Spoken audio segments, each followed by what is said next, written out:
Boa noite, irmãos. Bom, como o Hudson falou que eu tenho cara de Cariri, eu vou começar falando do Cariri.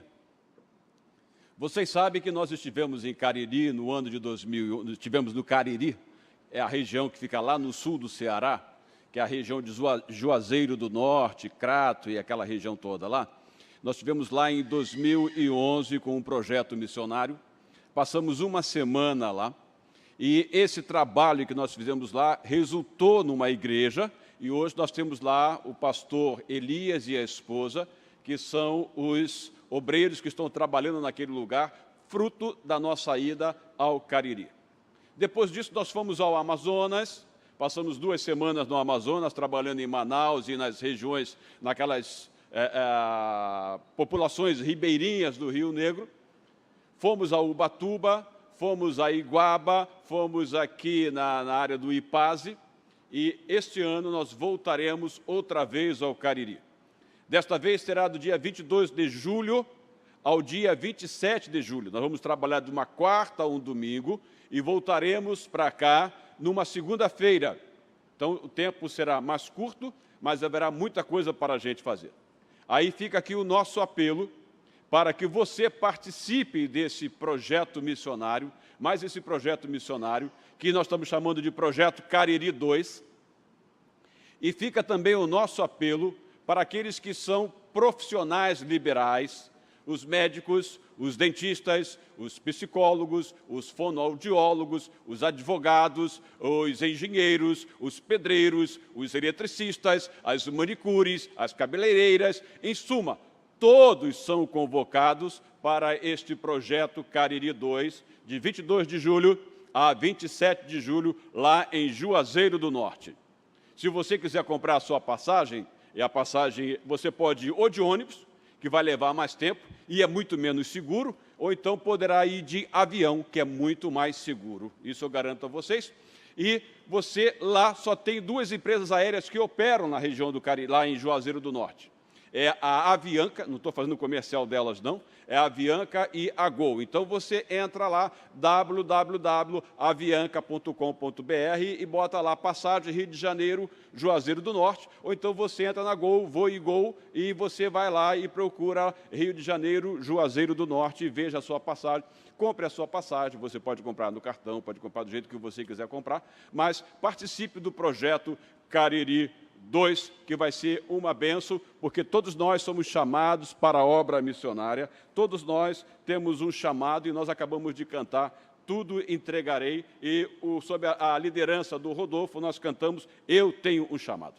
Bom, falei tudo isso para me soltar um pouco mais, e agora nós vamos começar então a falar aquilo que nós temos da parte de Deus.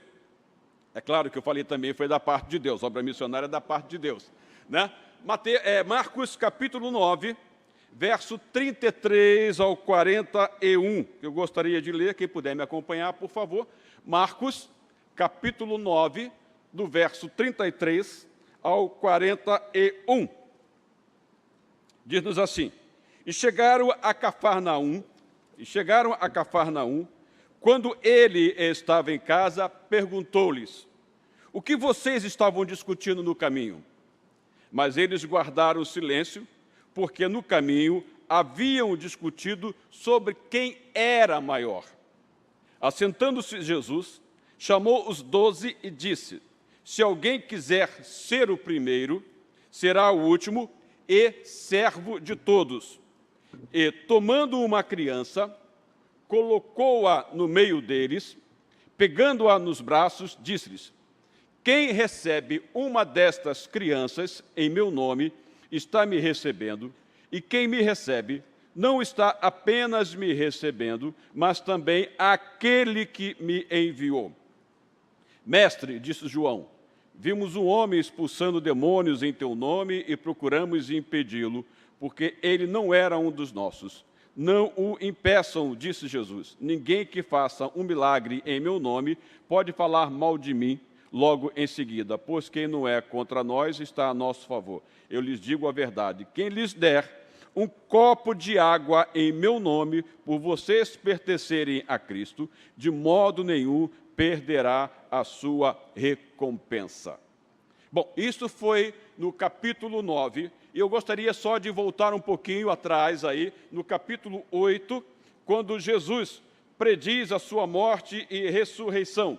Jesus prediz a sua morte e ressurreição, e a Bíblia diz que ele falou claramente a esse respeito.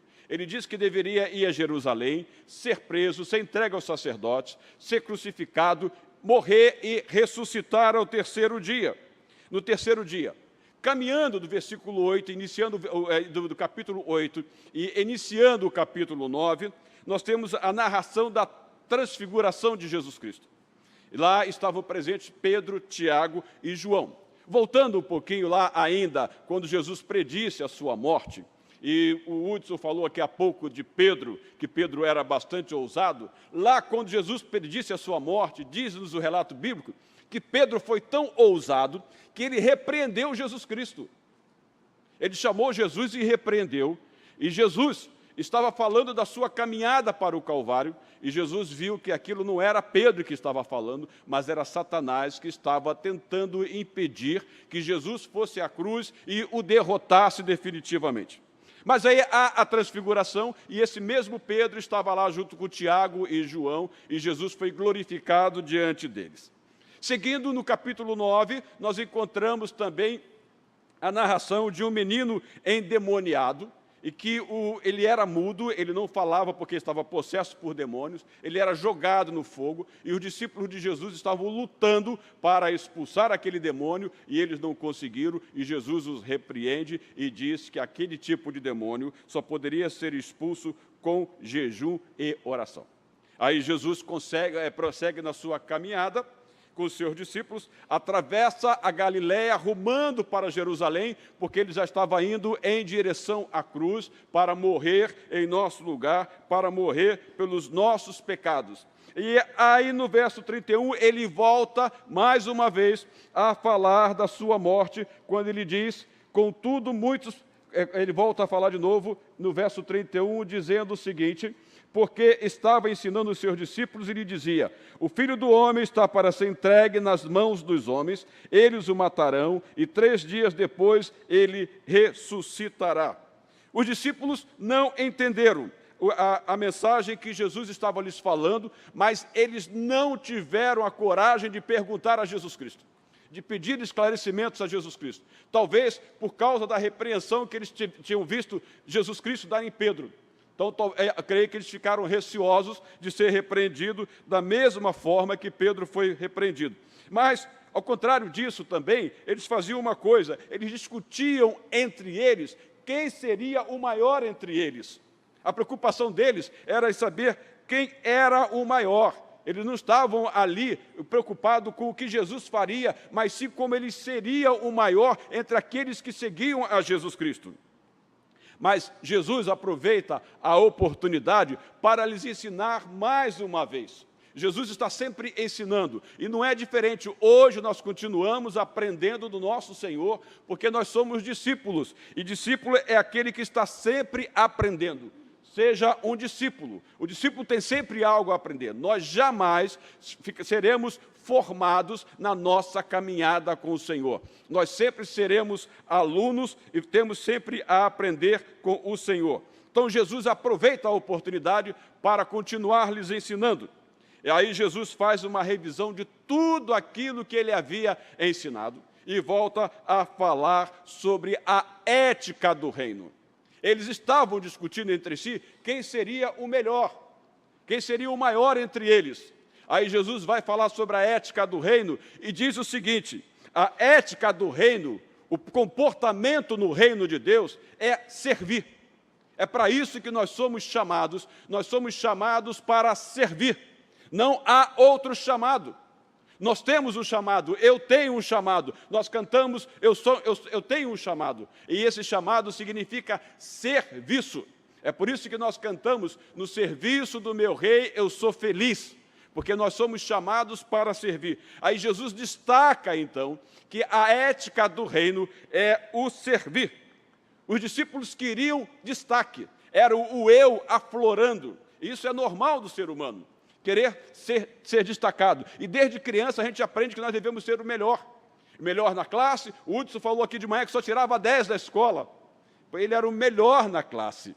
Então, nós somos incentivados, desculpe te usar como exemplo aqui, Hudson, mas nós somos incentivados desta maneira. Os nossos pais nos incentivavam para que nós tirássemos a melhor nota, para que nós fôssemos o melhor em tudo aquilo que nós fizéssemos.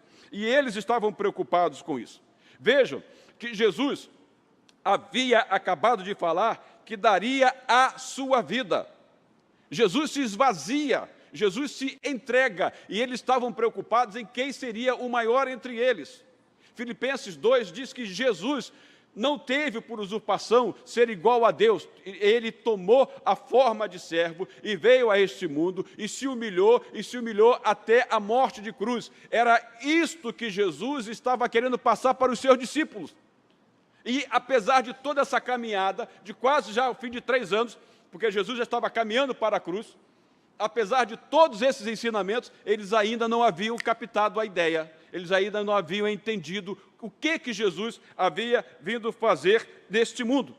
Jesus veio para servir, é a kenosis, é o esvaziamento de si próprio, ele se esvazia para se dar por nós.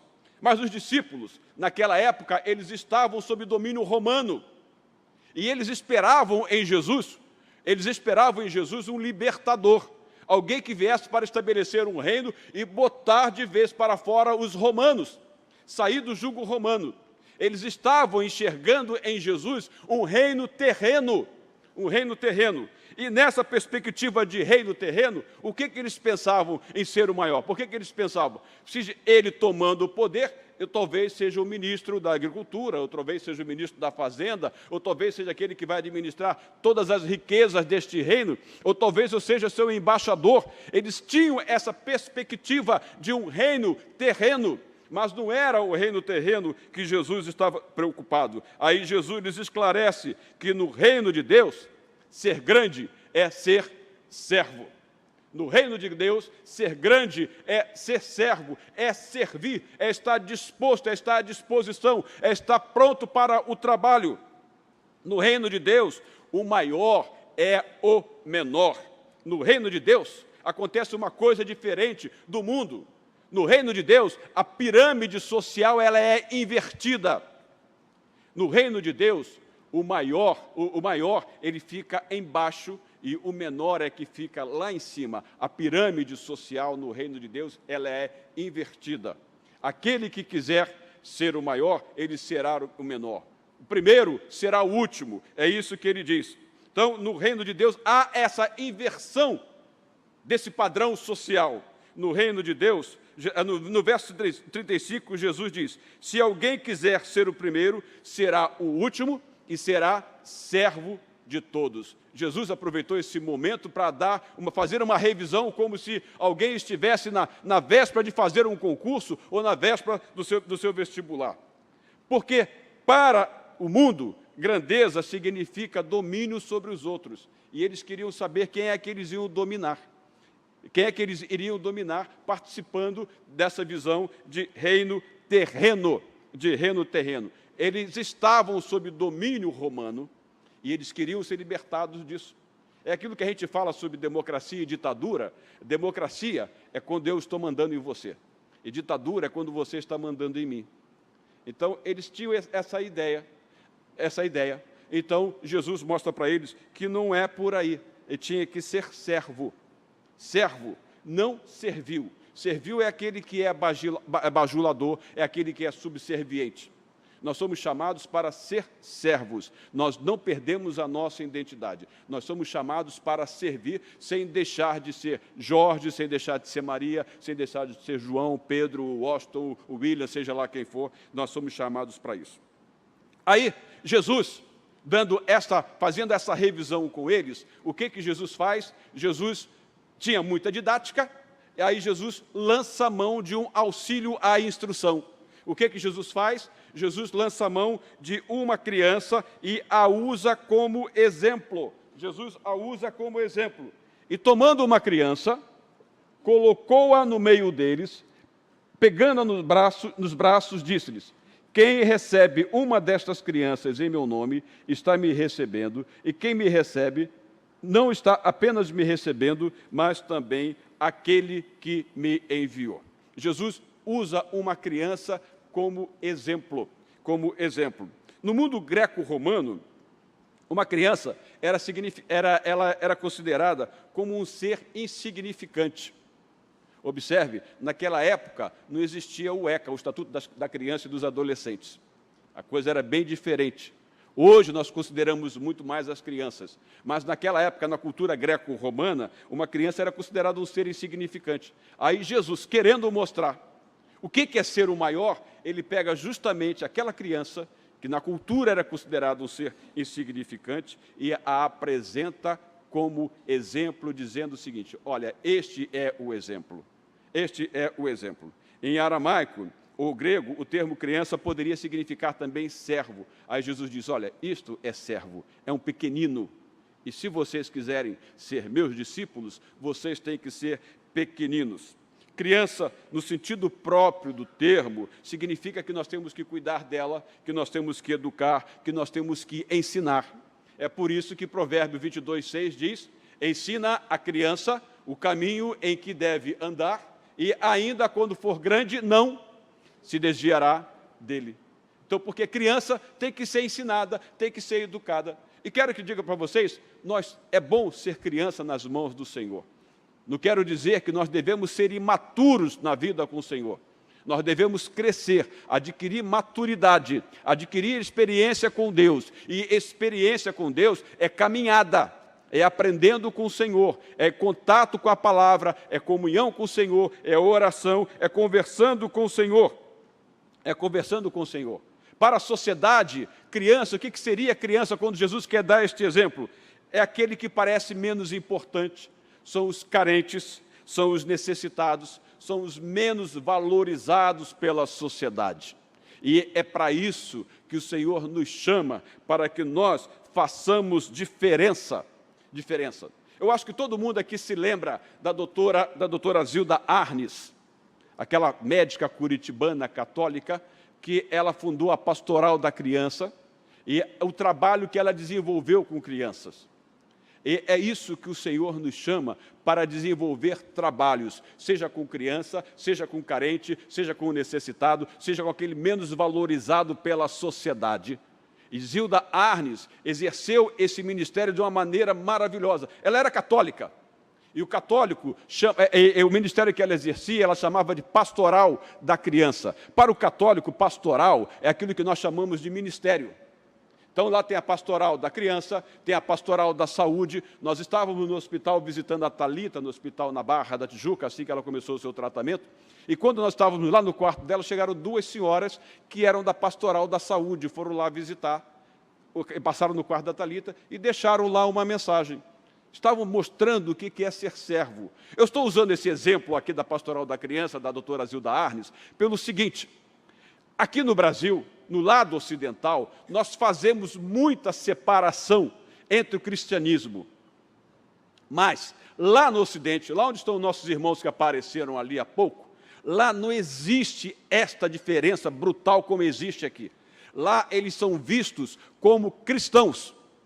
Já aconteceu até o caso de um padre viajar e deixar um pastor cuidando da igreja para pregar para ele enquanto ele estivesse viajando. Não sei se vocês têm visto, é claro que vocês têm visto, porque todo mundo acompanha isso na televisão, o Estado Islâmico tem decapitado alguns cristãos. E quando eles decapitam esses cristãos, quando eles sacrificam esses cristãos, eles não os identificam como protestantes, como luteranos, como batistas, como católicos. Sabe como eles os identificam? O povo da cruz. O povo da cruz. É para isso que o Senhor Jesus nos chamou. E cruz significa servir.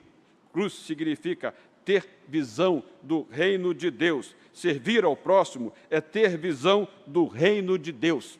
E o reino começa aqui. O reino começa aqui. Podemos servir melhor aos outros começando aqui. E é por isso que nós fazemos missões aqui. Jesus, quando, em Mateus, no capítulo 14, do versículo 13 ao 16, você encontra lá a multiplicação dos peixes e dos pães. Foi logo após a morte de João Batista por Herodes Antipas. Houve 4 Herodes na Bíblia, não foi só um Herodes não, tá? Herodes o Grande, Herodes Antipas, Agripa I, Agripa II, e Herodes Antipas mata João Batista, e logo após a morte de João Batista, Jesus se retirou com os seus discípulos, tomou o barco e foi para o deserto para ficar a sós, mas a multidão acompanhou Jesus Cristo. Eles seguiram Jesus Cristo. E lá, o tempo foi passando, ficou tarde, e alguém chega para o mestre e diz: Senhor, despede a multidão, porque já está tarde, e nós não temos comida aqui. Jesus repassa para eles a responsabilidade e diz para eles o seguinte: deem vocês de comer a eles. Jesus estava dizendo o seguinte: olha, compete a vocês suprir a necessidade deles. Vocês devem ser servos. Vocês têm que suprir a necessidade deles. E não importa o que eles estão aqui. Ou alguns vieram para de fato ouvir alguns foram lá para de fato ouvir uma palavra de Jesus. Outros foram lá porque queriam um milagre. Outros foram lá por simples curiosidade. Outros foram lá para ver se pegavam Jesus em alguma falha. Mas Jesus não discriminou nenhum nem outro. Jesus disse: deem vocês de comer a eles. Jesus diz: sirvam aos necessitados. Ser grande é servir. A ordem é para todos os cristãos. Aí alguém diz: Senhor, não temos aqui senão 5 pães e 2 peixes. Jesus diz: tragam aqui para mim esses 5 pães e 2 peixes. E a Bíblia diz que Jesus multiplicou e aqueles pães e 2 peixes, deu para alimentar todo mundo e ainda sobrou. Eram 5 pães e 2 peixes. Talvez a gente diga o seguinte: olha, eu não tenho nada, eu não tenho muita capacidade, eu não tenho muitos recursos. O Senhor nos está perguntando isso, está nos chamando para o serviço. 5 pães e 2 peixes não eram suficientes para alimentar toda aquela multidão. Mas, colocados nas mãos do Senhor, eles foram multiplicados. Então, quando eu coloco o pouco de talento que eu tenho nas mãos do Senhor, isso vai ser multiplicado e vidas vão ser abençoadas. Nós temos que nos colocar nas mãos do Senhor para que nós sejamos bênçãos. Os discípulos viram isso de uma forma bem clara em Jesus Cristo. Jesus Cristo, ele não teorizava, ele não ficava na teoria. Jesus fazia as coisas de uma maneira muito prática, para que todo mundo pudesse entender o que ele queria dizer com a sua mensagem. Hoje, como igreja, alguns têm uma visão do reino de Deus, uma visão escatológica. Escatológica é aquilo que é para o futuro, aquilo que vai acontecer. O reino de Deus tem uma visão do reino de Deus de uma maneira escatológica, algo para o futuro. Nós temos que evangelizar, porque temos que expandir o reino de Deus, mas com a visão escatológica, porque nós queremos dar a vida eterna, queremos que essa pessoa conheça a vida eterna em Jesus Cristo, venha conhecê-lo como Senhor e Salvador, e vá gozar esta vida no reino, esta vida eterna no reino do Senhor. Mas o reino do Senhor não é escatológico, o reino do Senhor começa aqui, agora. Então, o reino do Senhor, eu começo no reino do Senhor servindo. Eu tenho que ver a necessidade daquele que está precisando de alguma coisa. Isto é reino de Deus, é suprir a necessidade de alguém.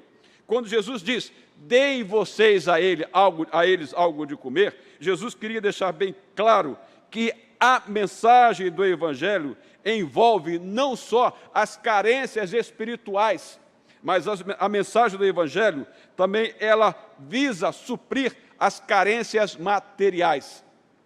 É isso que nós fazemos em nossos projetos missionários. Nós não vamos lá só com Bíblia na mão, dizendo que ele precisa aceitar Jesus, que ele precisa se reconciliar com Deus, mas nós vamos lá levando aquilo que eles precisam, levando cesta básica, levando remédios, levando assistência médica, levando assistência jurídica, em suma, servindo, porque o reino de Deus é aqui. Jesus veio para dar vida abundante, e isso não é escatológico, isso começa agora.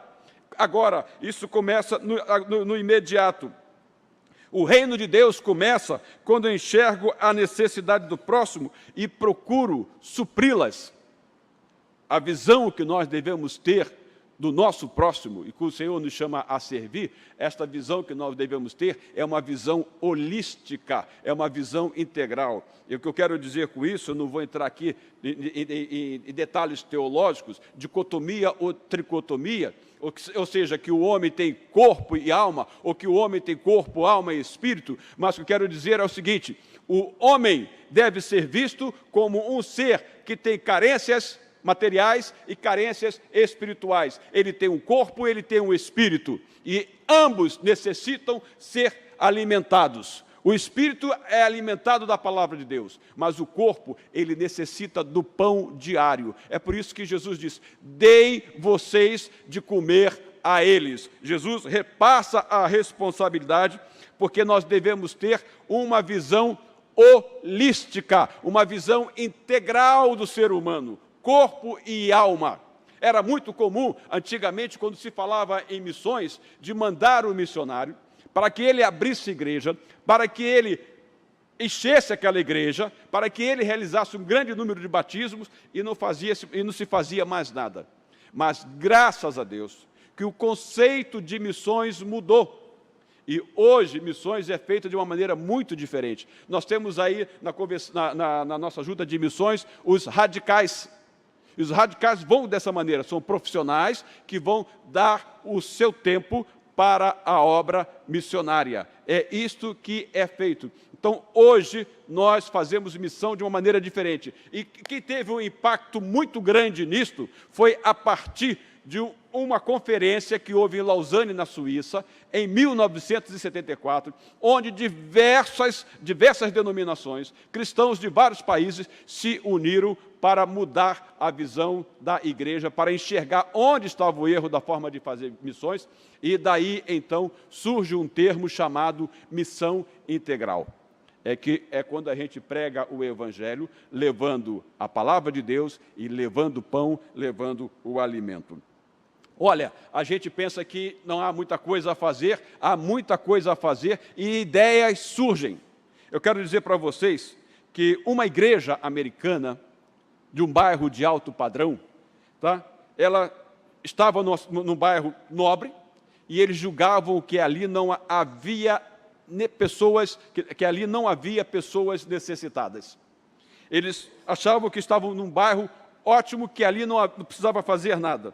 Mas a igreja adotou a seguinte ideia. Resolveram fazer uma pesquisa na região.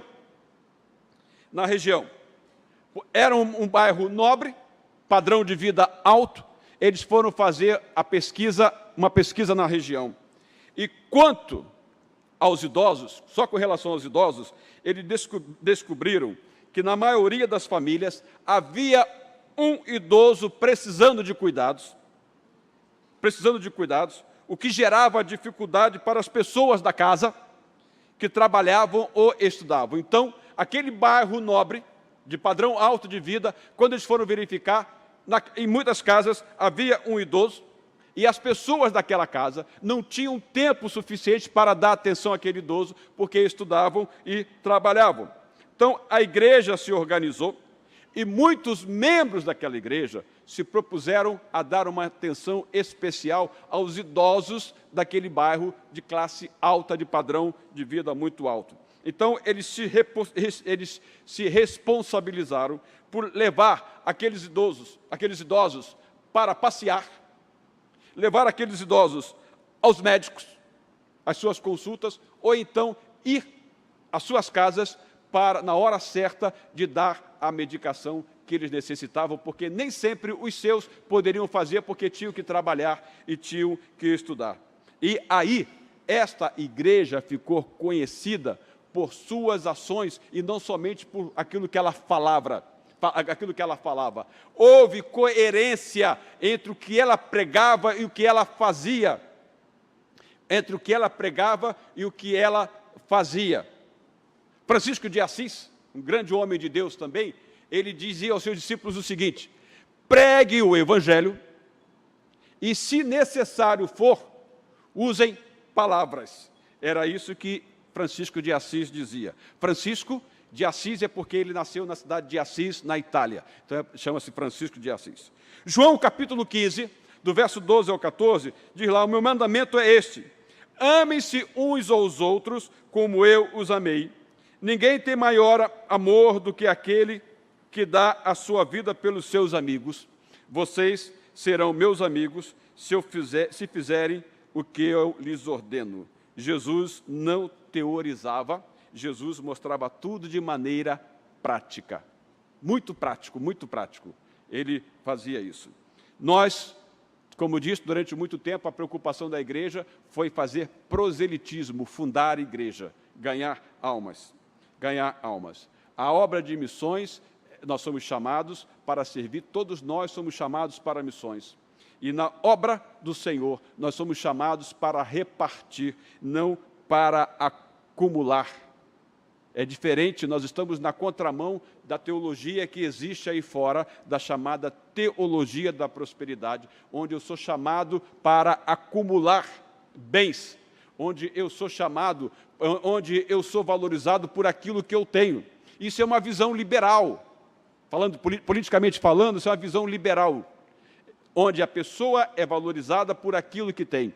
No reino de Deus é diferente. No reino de Deus, nós somos valorizados pelo Senhor quando nós entregamos a nossa vida nas mãos do Senhor para servir. Então, Jesus disse: aquele que quiser ser o maior tem que ser servo, é servir ao Senhor. Aí sim nós seremos maior. Nós seremos maiores no reino de Deus. Para finalizar, eu só queria mostrar para vocês uma imagem aqui, e vou encerrar com essa imagem. Por favor, poderiam projetar? Olha o que diz ali. Teologia da prosperidade. Antes eu tinha um carro, conheci Jesus, agora tenho dois. Ele me ensinou a conquistar. Não é isso que a gente canta? Entrei no terreno do inimigo, conquistei, ganhei, possuo isso, tenho casa, tenho carro, tenho moto, tenho tudo. Agora, no Evangelho de Jesus, antes eu tinha 2 pães, conheci Jesus, agora tenho um. Ele me ensinou a repartir. Todos somos chamados para repartir. Deem vocês de comer a eles.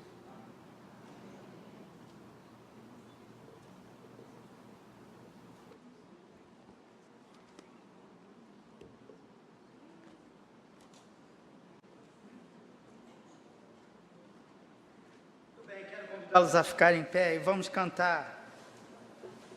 Jesus, amigo, temos lutas e pesares, mas se nós desfalecemos, Ele sempre estende a mão. Serviço é característica de cristão.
bem, vamos encerrar esse culto da seguinte maneira. Eu vou falar os versículos aqui e você vai repetir a bênção que Deus ordenou que Arão desse para todo o povo.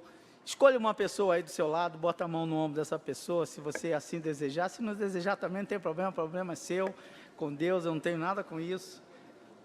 Mas o Senhor ensinou a Arão a fazer essa oração e nós vamos fazê-la juntos. Só eu leio aqui, os irmãos repetem, número 6, de 24 a 26. O Senhor te abençoe e te guarde.